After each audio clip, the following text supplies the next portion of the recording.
Olá pessoal, tudo bem? Olha só, hoje a nossa aula síncrona é sobre religião, certo?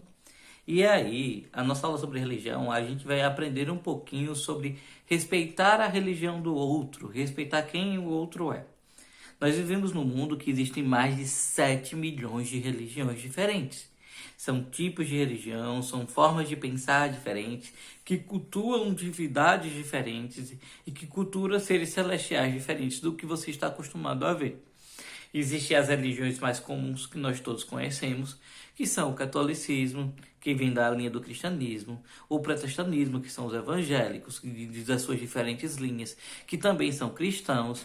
Existem os espíritas, existem as pessoas que são do espiritismo, mas são de outra parte do espiritismo, que é da Umbanda, da Quimbanda, do Candomblé, entre outras. E existem as religiões que são mais orientais, o budismo, o islamismo, o hinduísmo, né, que são religiões que a gente pode acabar tendo contato em algum momento, mas que a gente se aprofunda mais em uma ou em outra, normalmente, né?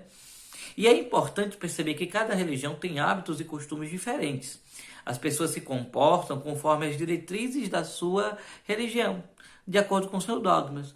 Tem religiões que não permitem que se corte os cabelos. Tem religião que não permite que se faça a barba. Então, cada religião ela tem uma diretriz diferente de como você vai se comportar. Tem religião que não permite que você doe sangue. Tem religião que não permite que você coma carne de porco.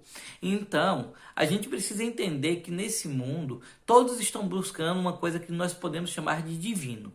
O divino é algo íntimo nosso, aquilo que nós acreditamos ou não, né? Mas a maioria acredita em alguma coisa divina, e que nós precisamos alcançar. Seja por meio das orações, seja por meio do exemplo, seja do meio da penitência, seja pelo meio da entrega total, tá? Então, cada religião ela tem sua diretriz. Mas quando nós voltamos no tempo, nós percebemos que quando os portugueses chegaram no Brasil, a questão não foi tão simples assim, de entender que o outro tinha uma religião. Eles observaram os povos indígenas que viviam por aqui, os povos nativos, e perceberam que os povos nativos não eram cristãos. Então eles começaram uma caçada, chamada Cruzada Evangelística dos Jesuítas. E isso é uma caçada por quê? Porque eles pararam para pegar os jesuítas, os indígenas, os jesuítas pararam para pegar os indígenas e colocá-los à espreita da própria religião. Eles em nenhum momento respeitaram as religiões dos indígenas, porque eles acreditavam que os indígenas eram pagãos. E pagãos, eles têm várias conotações, desde aqueles que são considerados adoradores do diabo, e eu vou colocar isso bem entre aspas, para aqueles também que não eram batizados enquanto católicos, também eram considerados pagãos, ou seja, eram pessoas que não teriam direito ao reino dos céus de acordo com o cristianismo se morressem. E aí fizeram isso. Pegaram os indígenas, forçaram os indígenas a aprender a língua, e para aprender a língua, eles se forçaram a aprender também sobre a religião do cristianismo. E aí, vocês vão pegar o caderno de atividades, aquele PDF que eu mandei para o grupo, e vocês vão abrir na página 24. Na página 24 tem uma imagem. E aí eu quero que vocês respondam algumas perguntas após olhar aquela imagem, tá certo? A número 1 é: qual religião ela representa? Tá de cara que qual religião aquela imagem representa. Então você vai colocar lá o nome da religião. Você vai colocar a pergunta e vai colocar o nome da religião que ela representa. 2. Você se sente representado por esta religião? Você faz parte dessa religião? Você participa? Não importa se você é crente, se você é católico, se você é espírita. Você se sente representado por essa religião que aparece na imagem?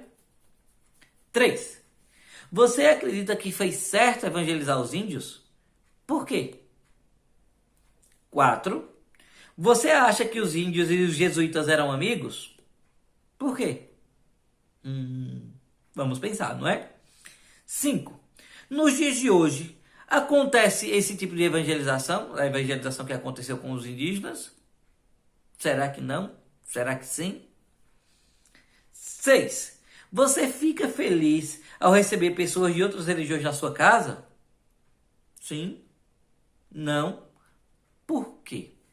É importante que a gente compreenda que o outro é sempre o outro, tá? O outro ele tem direito de ver e acreditar no que ele quiser. E nós também temos o direito de ver e acreditarmos no que quisermos. Mas nós precisamos ter uma coisa: respeito pela religião do outro, respeito pelo pensamento do outro, respeito pela forma de agir do outro. E quando a gente tem esse respeito, nós aceitamos o outro como ele é.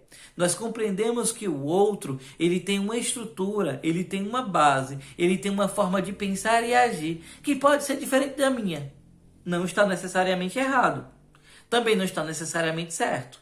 Mas é a forma diferente dele ver o mundo, é a forma diferente dele se expressar e é a forma diferente dele acreditar. E quando a gente consegue respeitar o outro dessa forma, a gente consegue viver melhor em sociedade. Se você é diferente, se você tem uma religião diferente e se você tem uma religião que todo mundo tem igual, não tem problema. Contanto que a gente consiga se respeitar.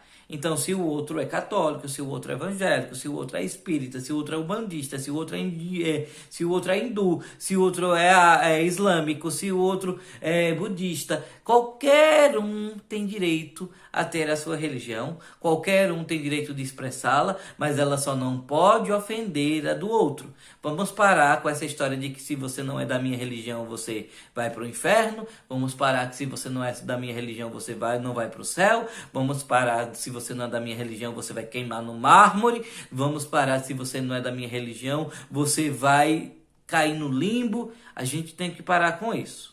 Se você acredita nisso, ótimo, mas essa é sua crença e você tem que respeitar a crença do coleguinha, do amiguinho, do colega de sala, do professor, da sua mãe, do seu pai, dos seus vizinhos. E aí a gente tem que dizer que, não é porque ele não acredita no que eu acredito que ele estaria errado, ok? Entenderam a nossa aula de hoje? Né? Eu quero que vocês façam o que a gente faz sempre. Coloquem o nome lá no grupo para eu saber quem está presente, que eu possa pontuar a atividade de vocês e que a gente possa ter uma tarde legal. Tchau, tchau.